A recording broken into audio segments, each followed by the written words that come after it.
uma nova série de estudos. O tema é superação. E é claro que na nossa vida cristã, nós temos várias coisas que temos que superar. Hoje, vou estar ministrando sobre o tema superando o medo do futuro. Na próxima terça-feira, pastor Wilson, depois eu volto a ministrar, e na última terça-feira do mês de setembro, pastora Carmen vai estar ministrando. Então, durante o mês de setembro e outubro, nós vamos estar ministrando sobre esse tema da superação. Diariamente nós precisamos superar coisas, né? Não me refiro aqui a superar pessoas, mesmo que às vezes no mundo do negócio precisamos superar a oferta ou então a proposta de um concorrente. Isso pode vir a acontecer. Às vezes a gente precisa superar aquele que está concorrendo conosco a uma vaga de emprego pela melhor qualificação que nós possamos ter. Isso também pode acontecer. Mas os temas que vamos estar abordando aqui é a superação de coisas que, às vezes de forma interna, podem trazer problemas à nossa vida. Por exemplo, hoje nós vamos trabalhar o tema superando o medo do futuro, né? Algumas pessoas às vezes têm receios acerca do seu amanhã. Eu lembro mais jovem solteiro ainda, dos meus 18 anos, eu ficava pensando, será que eu vou conseguir um bom emprego? Será que eu vou me casar? Será que eu vou ser feliz com a minha família? Eu ficava lançando, né, esses questionamentos acerca do meu futuro. Eu ficava pensando, como é que vai ser a minha vida espiritual? Será que eu vou ser uma pessoa envolvida na igreja? Será que eu vou para o ministério de louvor? Graças a Deus não deu certo ir para o ministério de louvor, né? Os irmãos se privaram de uma belíssima voz, né, para cantar. Mas, queridos, esses questionamentos talvez tenham já acontecido com a sua vida. Por exemplo, a pastora Carmen vai ministrar daqui a 3 terças-feiras sobre superando o descontentamento. Quantas vezes a gente é descontente com o que a gente tem, né? A gente vive reclamando, Senhor, por que eu só tenho isso, por que eu não tenho aquilo, né? Parece aquele salmista que olha para o ímpio, vê o ímpio crescer e começa, né, de alguma forma, a desejar o que ele tem. Às vezes a gente é descontente com a família, a gente olha para a nossa família e vê, não, mas a família do meu vizinho é muito mais tranquila. Então às vezes a gente também tem esse descontentamento. Nós somos seres assim. E hoje, queridos, nós vamos falar sobre o futuro, superando o medo do futuro. E quando a gente vê hoje, nas manchetes de TV, de jornal, da internet, muitas histórias arrepiantes. Eu acredito que grande parte tem acompanhado o conflito entre a Rússia e a Ucrânia, e o sofrimento advindo das constantes lutas entre esses dois países. Mas não somente isso, isso também tem causado problemas econômicos em todo o mundo. Há também uma instabilidade política em países como a Síria, o Iêmen, a República Democrática do Congo e o Haiti, que vivem conflitos internos, aonde milhares de mortos estão cada dia mais aumentando. Mas aqui no Brasil não é muito diferente. Creio que vocês têm acompanhado aqueles problemas lá na Bahia. Recentemente, 6 adultos e 3 crianças foram encontradas mortas em casas, em residências da Bahia, e 7 estavam carbonizadas. E nós não precisamos ir tão longe. Também como manchete dos jornais aqui de Fortaleza, nós tivemos, por exemplo, moradores que foram ameaçados de expulsão do residencial Cidade Jardim 5, bem pertinho de nós. Isso, queridos, é o que está circulando na internet, na TV e nos meios impressos. Muitas outras notícias trazem prognósticos nada animadores, e a estes se somam a cada dia novos problemas. Isso nos faz lembrar de 2 Timóteo, capítulo 3, verso 1, que diz: saiba que nos últimos dias haverá tempos muito difíceis. Estes são de fato, em muitos aspectos, tempos muito difíceis. Alguns jornalistas dizem que nós iniciamos um período na história mais perigoso do que qualquer outro que o mundo conheceu nos últimos séculos, porque nós temos hoje armamento que permite ao homem destruir toda a humanidade com um apertar de um botão. Os conflitos que estão em andamento em diversos países, a corrida armamentista da Coreia do Norte, o contínuo acirramento entre Israel e os países islâmicos, a quebra de braço entre a China e os Estados Unidos na economia, além das tensões que são comuns, quer seja no campo, quer seja na cidade, isso torna esse momento um momento perigoso para estar vivo, ou mais precisamente, um tempo perigoso para se tentar manter-se vivo.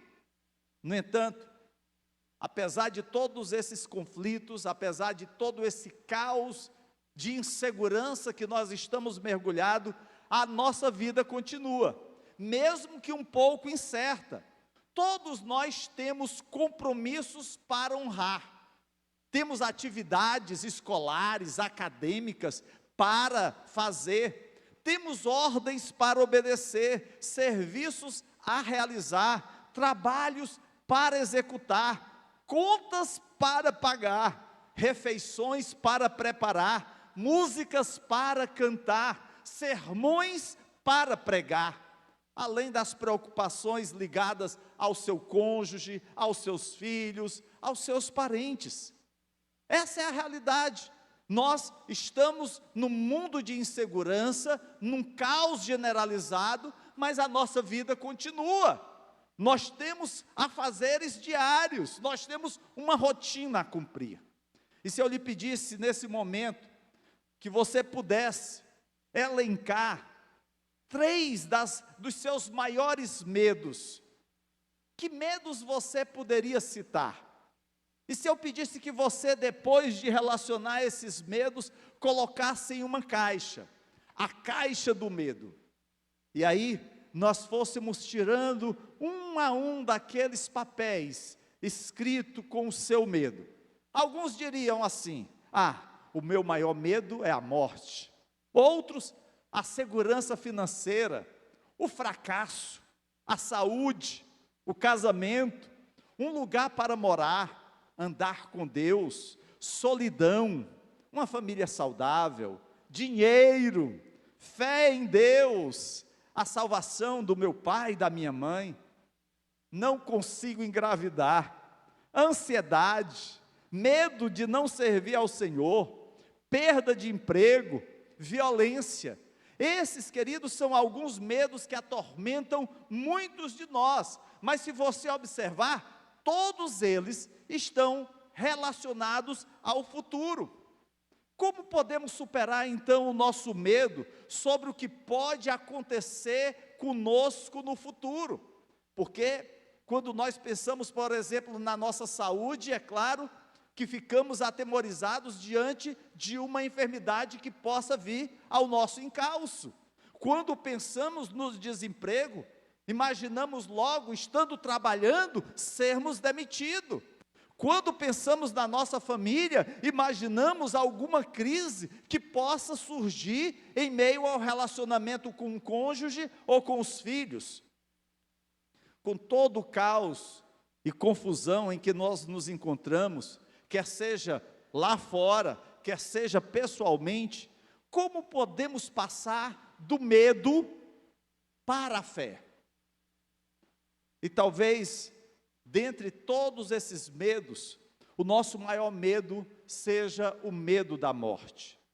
Hebreus capítulo 2, versos 14 a 15, nos diz que o Filho também se tornou carne e sangue, pois somente assim ele poderia morrer, e somente ao morrer destruiria o diabo, que tinha o poder da morte. Só dessa maneira ele libertaria aqueles que durante toda a vida estiveram escravizados pelo medo da morte. Queridos, o medo da morte tem escravizado gerações e gerações, até aquele dia em que Jesus venceu a morte e derrotou Satanás.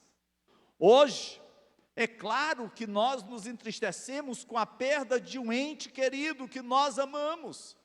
É claro que nós sentimos o medo daquele momento de passagem.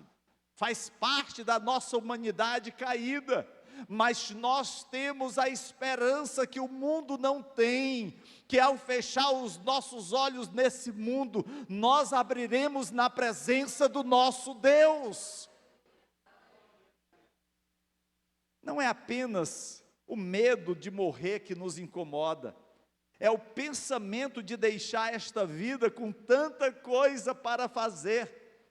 E eu lembrei exatamente do período quando eu estava com Covid, que não era simplesmente o medo da morte, é claro que existia, mas era o medo de não poder ver a formatura da minha filha, de não poder ver, quem sabe aí futuramente, esse é um sonho que alento como tantos pais, os seus netos. Queridos, para superar o medo do futuro, vamos dar uma olhada na história de uma jovem, que pode, através da sua vida, nos ensinar acerca de como vencer esse medo. O nome dessa jovem é Esther. E mesmo que esses eventos que nós vamos abordar nessa noite tenham ocorrido há quase 25 séculos atrás, a história de sua incrível coragem aponta o caminho para uma vida livre de se estar refém do medo quanto ao que pode acontecer amanhã. Assim eu quero convidar você a abrir sua Bíblia no livro de Esther, no capítulo 4, versos 12 a 16. Esther, capítulo 4, versos 12 a 16. Diz assim a palavra do Senhor: E o recado de Esther foi transmitido a Mardoqueu. Mardoqueu enviou esta resposta a Esther: Não pense que por estar no palácio, você escapará quando todos os outros judeus forem mortos. Se ficar calada, num momento como este, alívio e livramento virão de outra parte para os judeus, mas você e seus parentes morrerão. Quem sabe não foi justamente para uma ocasião como esta, que você chegou à posição de rainha? Então Esther enviou esta resposta a Mardoqueu: Vá, reúna todos os judeus de Susã, e jejuem por mim. Não comam nem bebam durante 3 dias e 3 noites. Minhas criadas e eu faremos o mesmo. Depois irei à presença do rei, mesmo que seja contra a lei. Se eu tiver de morrer, morrerei. Queridos, isso está acontecendo aproximadamente no ano 465 antes de Cristo. E Xerxes era o rei da Pérsia. Aquele homem era o homem mais poderoso do mundo daqueles dias. Ele governou um império ainda maior que o império de Nabucodonosor. A nossa história se passa em uma das suas 4 capitais, que era Susã. A grande capital do Império Persa estava na Babilônia, mas Susã servia como um palácio de inverno. Era um lugar para fugir das pressões da Babilônia.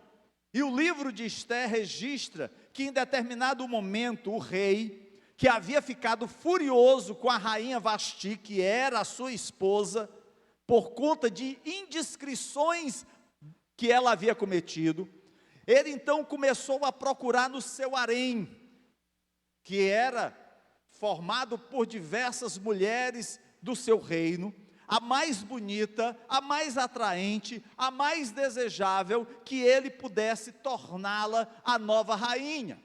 Porém, ele não encontrou essa mulher no seu harém. Então ele determinou que as mais belas jovens de todo o império fossem trazidas ao palácio, para que então uma delas fosse escolhida. Finalmente, ele encontrou uma mulher cuja beleza e comportamento eram tais que ele ficou envolvido por ela. Seu nome em hebraico era Hadassa e em persa Ester. Ela era judia.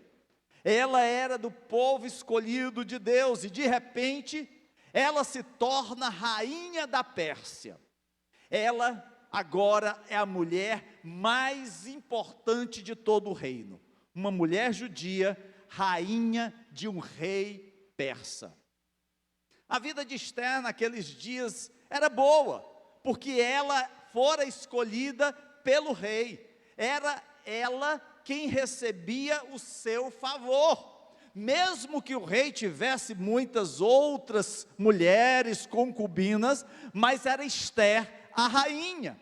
E por muitos dias e meses, Ester desfrutou da glória de ser a principal mulher do reino, e aquela a quem todos os outros se curvavam e prestavam reverência. Aconteceu que um certo homem chamado Amã entrou para ver o rei. E Amã então narra uma história em que o rei mal podia acreditar. Ele disse: ó rei, há um certo povo em seu reino que é traidor e rebelde contra você. Eles não seguem a lei dos persas, eles não prestam homenagem a você, eles não respeitam o que você fez. Ó rei, nós deveríamos fazer alguma coisa em relação a essas pessoas. As coisas que Amã estava dizendo, queridos, não eram verdadeiras. Os judeus não eram rebeldes, não eram traidores, mas Amã, por ser descendente dos amalequitas, antigos inimigos do povo de Deus, ele queria eliminar os judeus.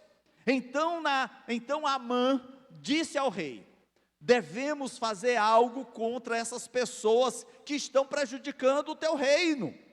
O rei perguntou: o que você propõe?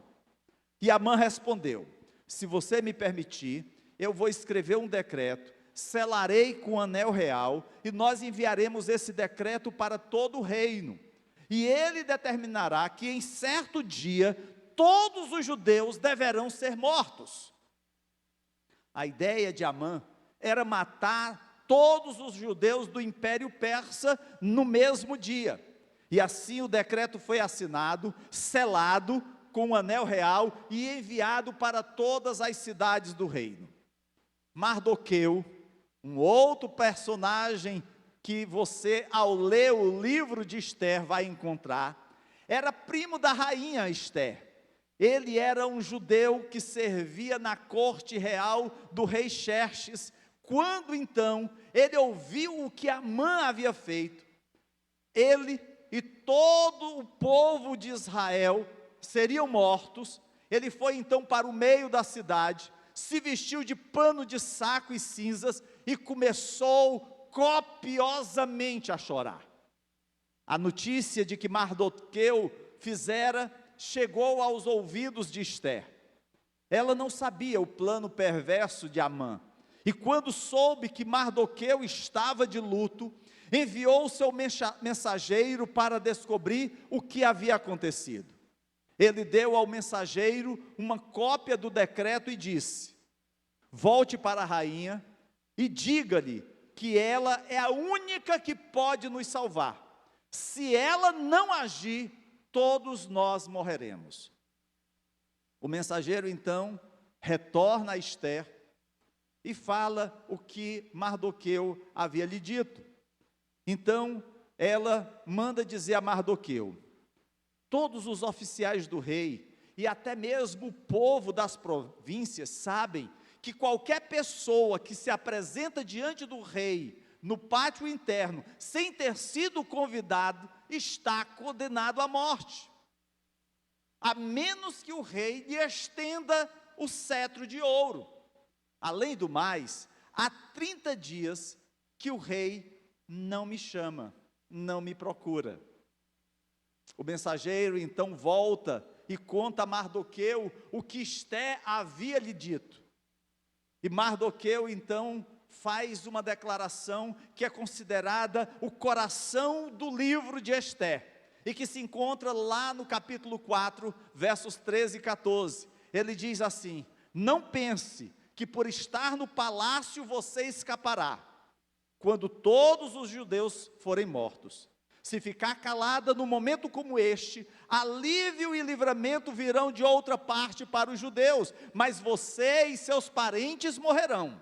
Quem sabe, não foi justamente para uma ocasião como esta que você chegou à posição de rainha. Quando eu estava lendo e preparando a mensagem, o que veio à minha mente foi exatamente José. José, ele foi colocado num posto, mas havia um propósito especial. Não era simplesmente para que José, que havia sofrido tanto em prisões, que havia passado tantas privações e fome, agora pudesse se regalar com toda a riqueza do Egito. Havia um propósito, que era a conservação de Israel. Queridos, naquele momento é exatamente isso que Mardoqueu leva ao conhecimento de Esté. Foi para isso que você foi elevada a rainha. Mardoqueu, queridos, fez 3 apelos aqui. O primeiro diz: Esté, você é rainha, mas por baixo de toda aquela regalia de rainha, bate um coração hebreu. Você é povo de Deus. Não pense que permanecendo em silêncio você pode evitar a perseguição sobre você, porque você não pode. Uma vez que a matança começar, vai ser muito difícil parar. E uma vez que as multidões começarem a matar os judeus um por um, eles começarão com as pessoas comuns, é verdade, mas haverá um tempo que eles também baterão à sua porta. Não pense que a sua posição ou o seu privilégio a isenta do que vai acontecer. Só porque você é rainha, você não está fora do problema. Você pode ser a última a morrer, mas você vai morrer. Olha, eu fico imaginando Esté ouvindo isso. Queridos, devemos aprender que não há segurança neste mundo, nem mesmo para os ricos e poderosos. Devemos estar plenamente convencidos dessa verdade. As riquezas não podem nos salvar dos problemas do mundo. Ah, pastor, mas a riqueza vai amenizar. Eu acredito que sim, mas não vai lhe salvar. Quantos ricos já não sucumbiram à morte?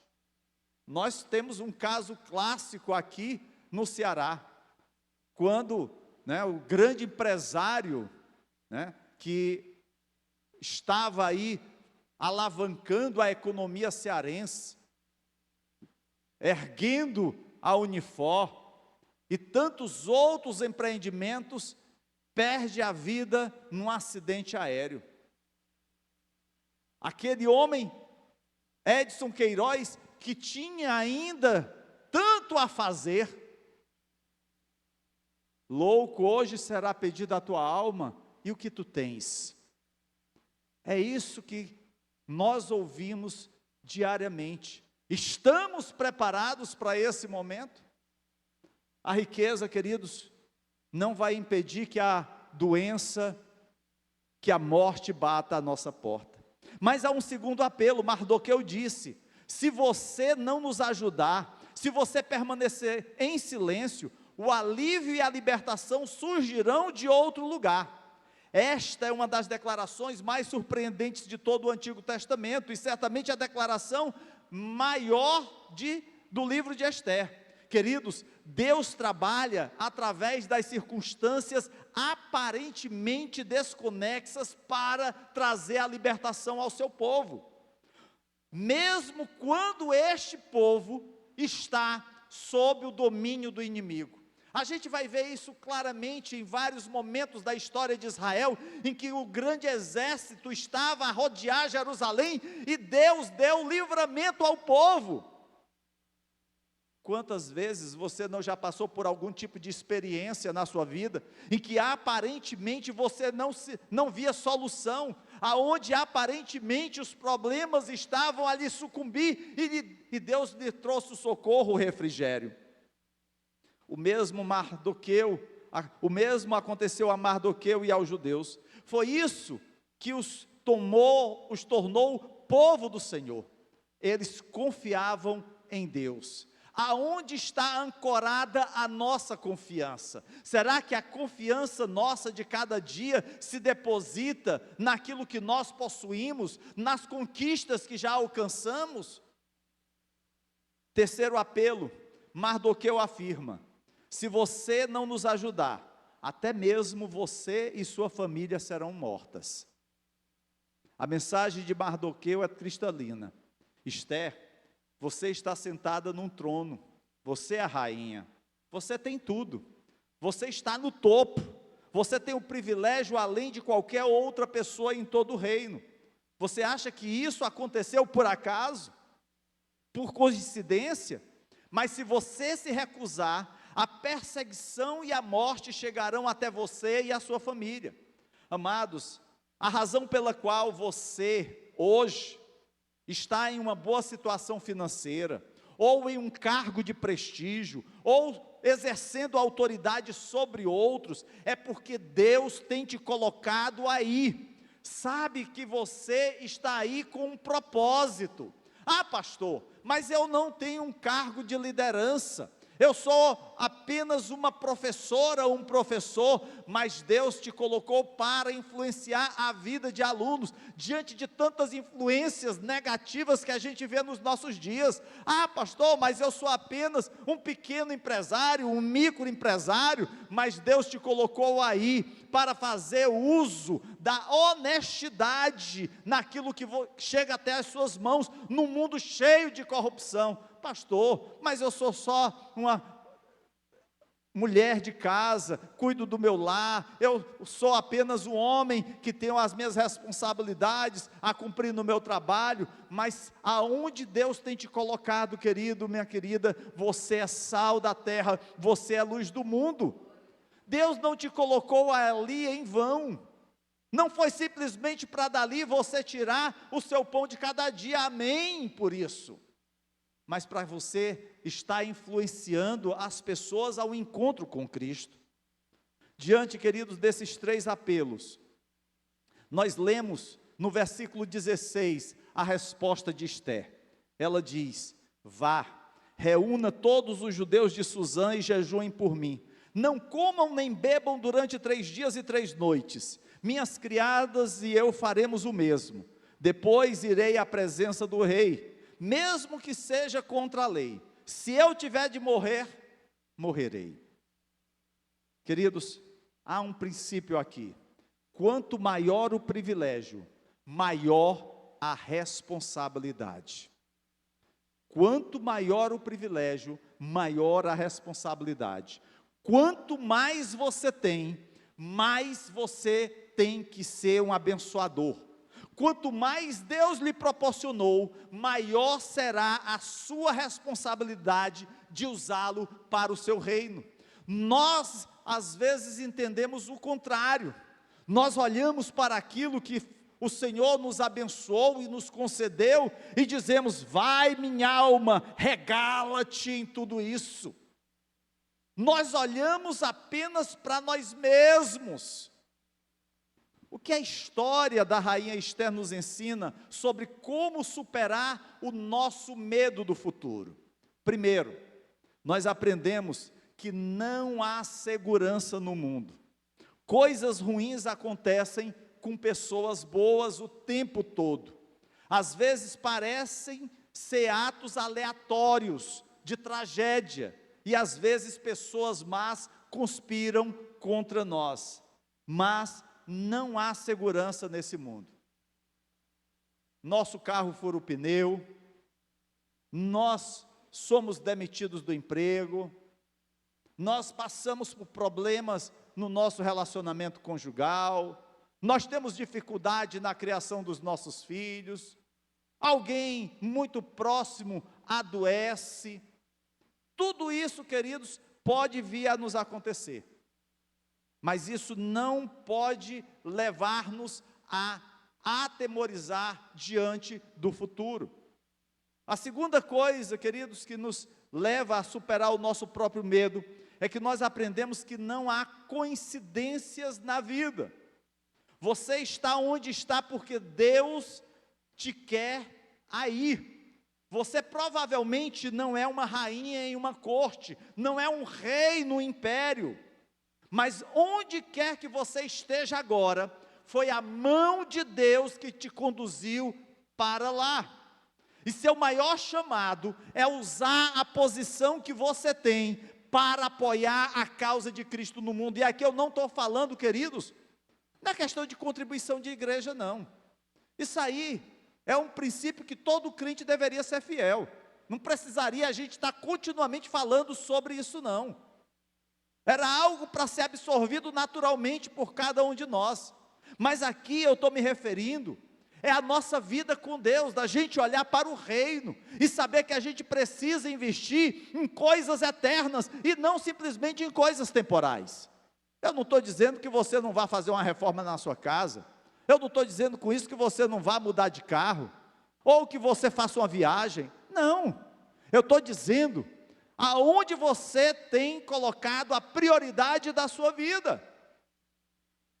Terceira coisa, nós devemos fazer o que Esté fez, jejuar, orar e buscar o Senhor, para que quando chegar a hora, possamos fazer a coisa certa, a escolha difícil que está ao longo do caminho, para obedecermos a Deus, deixando os resultados com Ele. Às vezes nós sofremos por antecipação, o problema nem nos chegou e já começamos a sentir dor de barriga. Meu Deus do céu, e agora, Jesus? Vai tudo desmoronar. O que foi que aconteceu? Não, se chover amanhã, como é que vai ser? Eu botei a roupa no varal, vai molhar todinha. Mas esse período está tão quente. Não, mas pode chover. E aí você já começa a pensar, e agora, como é que eu vou fazer? Eu vou logo tirar a roupa do varal. Às vezes a gente fica, queridos, sofrendo antes do problema chegar, e o pior, é que a gente com isso, não confia no Deus da nossa salvação, para nos ajudar a vencer o momento difícil que nós estamos, ou venhamos a passar. Esse, queridos, é o verdadeiro significado de, se eu tiver de morrer, morrerei. São palavras solenes, de fé, ditas por uma mulher que colocou a sua vida nas mãos de Deus. Ao pensar em sua coragem, o Senhor colocou essa percepção em meu coração. Não há ninguém tão livre quanto a pessoa que não tenha medo de morrer. Se você não tem medo de morrer, então você é livre para servir ao Senhor e fazer o que Ele te chama a fazer. Foi isso que aconteceu com os primeiros cristãos. Apesar da perseguição romana, apesar da perseguição dos judeus, eles continuaram pregando o evangelho.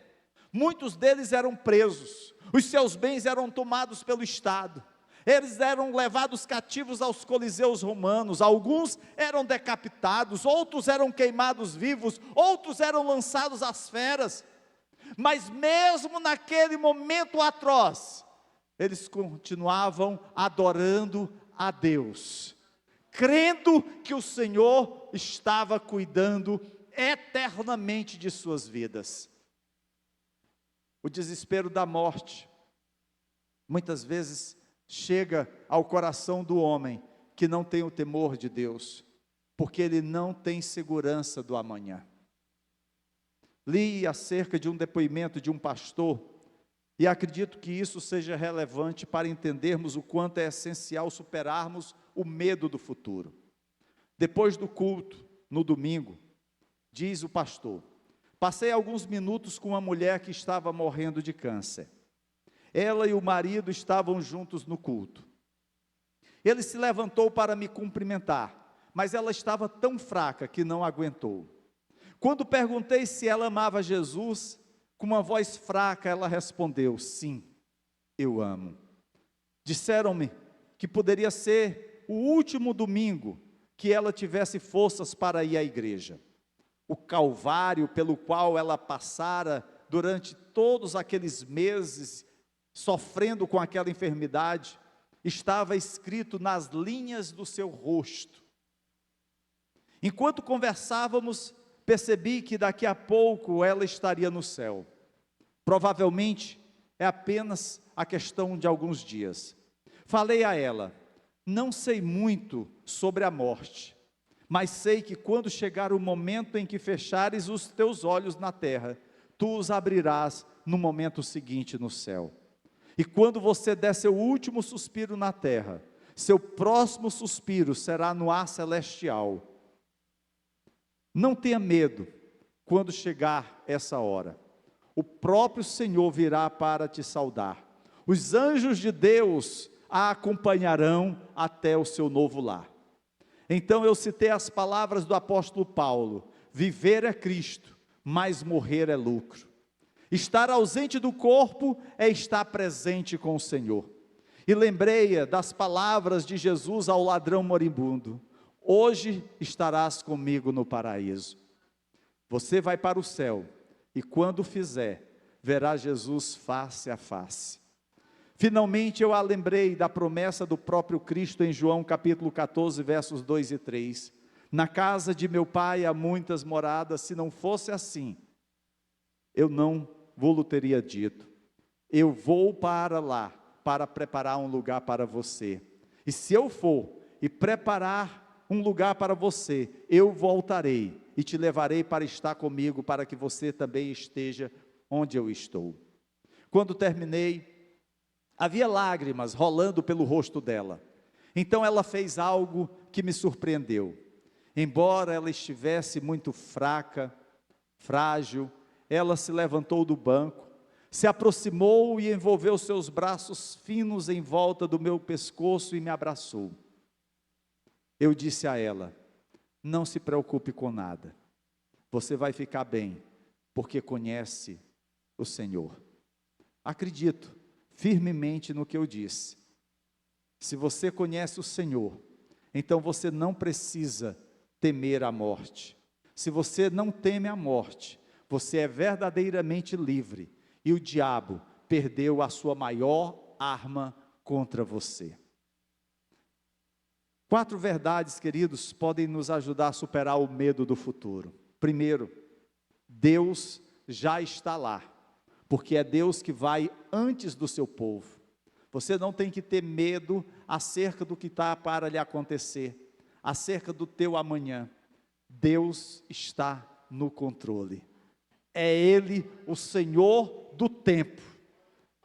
Deus promete também estar com você, não importa o que aconteça com você amanhã.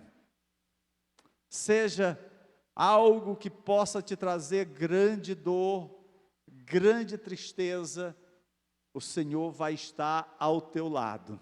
Ainda que você ande pelo vale da sombra da morte, não tema, Ele é contigo. Ainda que as condições lhes sejam desfavoráveis, Ele é o teu socorro, é Ele que te consola.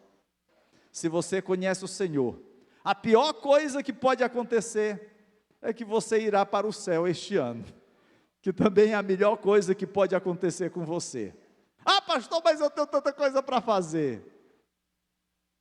Deus sabe todas as coisas que você precisa fazer, que eu preciso fazer.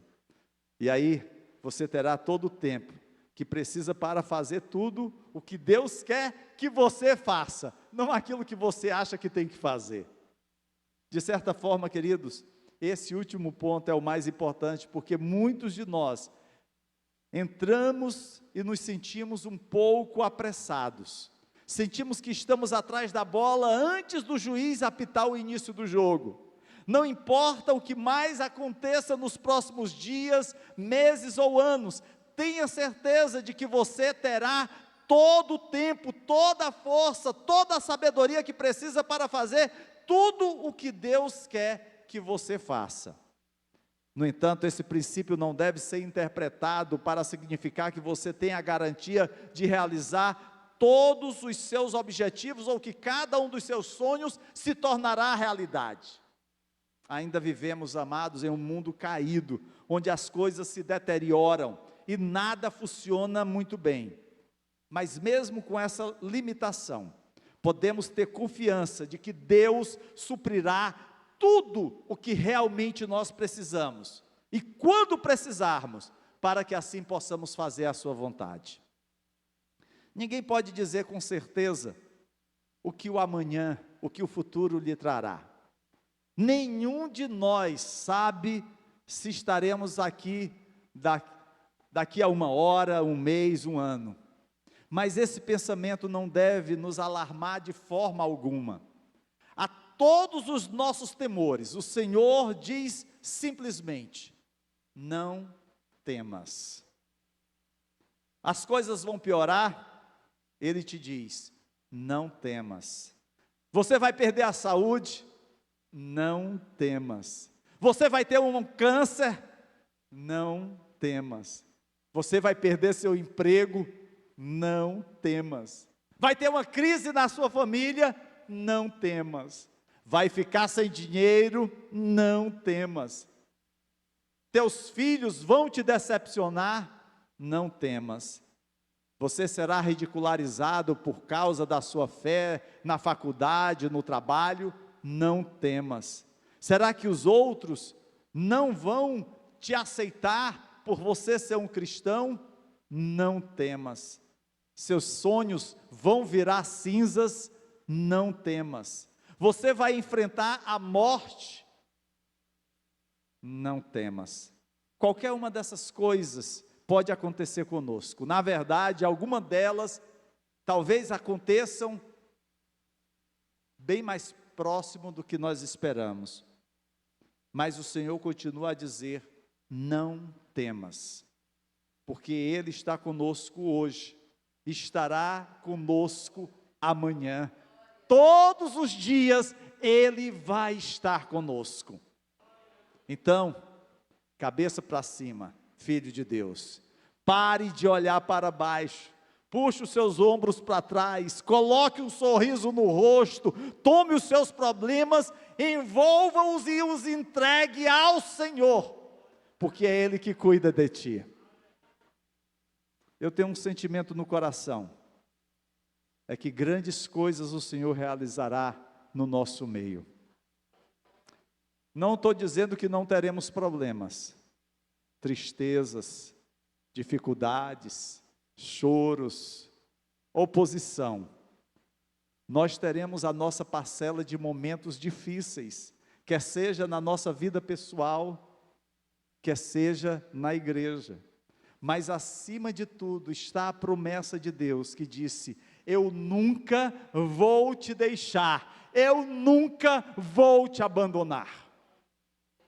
Essa é a palavra de Deus para nós hoje. Ninguém, a não ser Ele, sabe o que o futuro reserva. Coloquemos a nossa mão na mão do Deus Todo-Poderoso e saiamos para o futuro desconhecido, com confiança, sabendo que Deus vai conosco. Não precisamos temer o futuro, precisamos caminhar sempre com o Senhor, porque Ele é a maior de todas as nossas alegrias. Se o futuro tem te atemorizado, alguns podem olhar para o amanhã com medo de não saber o que vai acontecer. Eu já vivi isso na minha vida, momentos de tristeza, de depressão, por situações que procuravam me destruir, momentos difíceis. E Deus usou pessoas, amigos, companheiros, para me ajudar a superar aquela crise. Eu sei que alguns preferem se enclausurar, se ensimesmar, se afastar. Mas, queridos, nós somos igreja. Hoje à tarde eu estava ouvindo uma pregação e eu achei interessante, o pregador dizia assim, olha, alguns dizem assim, eu sou igreja. E o pregador disse assim, você não é igreja. Você não é igreja. Você é membro. Ah, eu sou o corpo. Você não é o corpo. É por isso que muitos saem da igreja, porque acreditam ser igreja. Nós somos membros do corpo. Nós somos parte da igreja.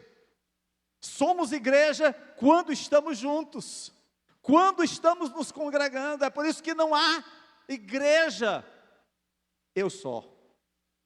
Somos um coletivo, somos uma família, a família de Deus. Por isso, quando a dificuldade se abater, procuremos ajuda. Deus levanta homens e mulheres que podem nos ajudar a superar o medo, a ansiedade, a depressão.